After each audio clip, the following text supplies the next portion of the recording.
Welcome back to our channel SS Gyanwani. Today we are diving into a topic that can have significant impact on our finances. Yes my dear friend, आज हम लोग बात कर रहे हैं tax benefit की।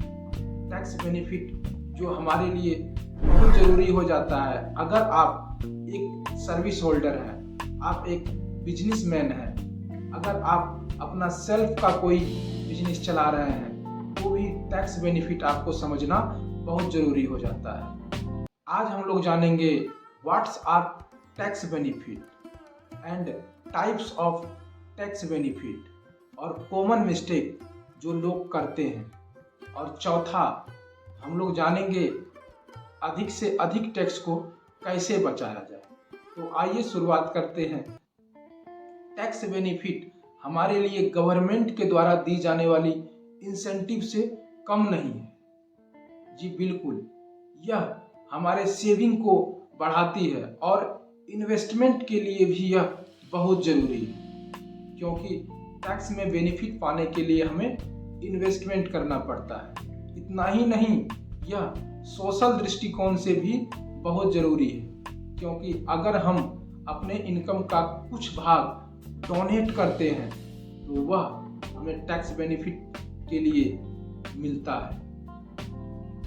दोस्तों, अब आइए हम लोग जानते हैं types of tax benefit. There are various types of tax benefit. First, retirement contribution और गोल सेविंग स्कीम। अगर आप कोई रिटायरमेंट के लिए अपने प्लान में निवेश कर रहे हैं या अपने गोल जैसे सुकन्या समृद्धि योजना आदि जैसी योजनाओं में भी निवेश कर रहे हैं तो आपको टैक्स बेनिफिट दिया जाता है। दूसरा, हेल्थ सेविंग स्कीम। अगर आपने हेल्थ इंश्योरेंस ले रखी है तो उसके प्रीमियम को भी टैक्स में बेनिफिट दिया जाता है। तीसरा, एजुकेशन स्पेंडिंग। एजुकेशन में अगर आप स्पेंड कर रहे हैं, अपने बच्चे के लिए आपने लोन ले रखी है या आप अपने बच्चे के लिए ट्यूशन फी दे रहे हैं तो वह भी आपको टैक्स बेनिफिट में लाभ कराती है। अगला हो जाता है होम ओनरशिप। अगर आपने अपने लिए एक घर खरीदा है तो उसके लिए भी आपको होम लोन पर जो इंटरेस्ट है वो आपको टैक्स बेनिफिट के रूप में मिलता है। अगला आ जाता है चैरिटेबल।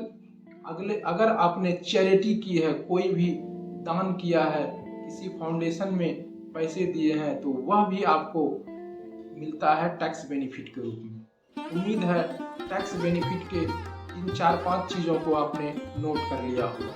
अब आइए हम लोग जानते हैं कॉमन मिस्टेक क्या है जो टैक्स बेनिफिट नहीं। तो पहला कारण है वेट अंटिल लास्ट टाइम। लोग अंतिम समय तक इंतजार करते रहते हैं, अगले महीने से शुरुआत करेंगे टैक्स स्कीमों में निवेश करना, अगले महीने से शुरू करेंगे, लेकिन शुरू नहीं कर पाते। आपको यह नहीं करना है, आपको प्रत्येक महीने अपने इनकम की राशि में से ही निवेश करते चलना है। अगला कारण जिसके कारण लोग टैक्स बेनिफिट नहीं ले पाते वह है जागरूकता। वो अपने एक्सपेंस को नहीं समझ पाते, मैंने कहाँ एक्सपेंस किया। कुछ ऐसे भी होते हैं जो कि यह नहीं समझ पाते कि जो इंश्योरेंस मैंने ली है वह इंश्योरेंस हमारे टैक्स में बेनिफिट होगा कि नहीं होगा। और तीसरा है नॉट सीकिंग प्रोफेशनल गाइडेंस। अगर आप अपने टैक्स को बचाना चाहते हैं तो जो टैक्स फाइलिंग करते हैं, जो सीए हों या भी टैक्स प्लानर जो भी हैं, आप उनसे कंसल्ट नहीं करते हैं तो भी आप टैक्स नहीं बचा पाते। तो आइए अब जानते हैं कि अपने टैक्स को मैक्सिमम रूप से कैसे बचाया जाए।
उम्मीद है यह वीडियो आप लोगों को बहुत पसंद आया होगा।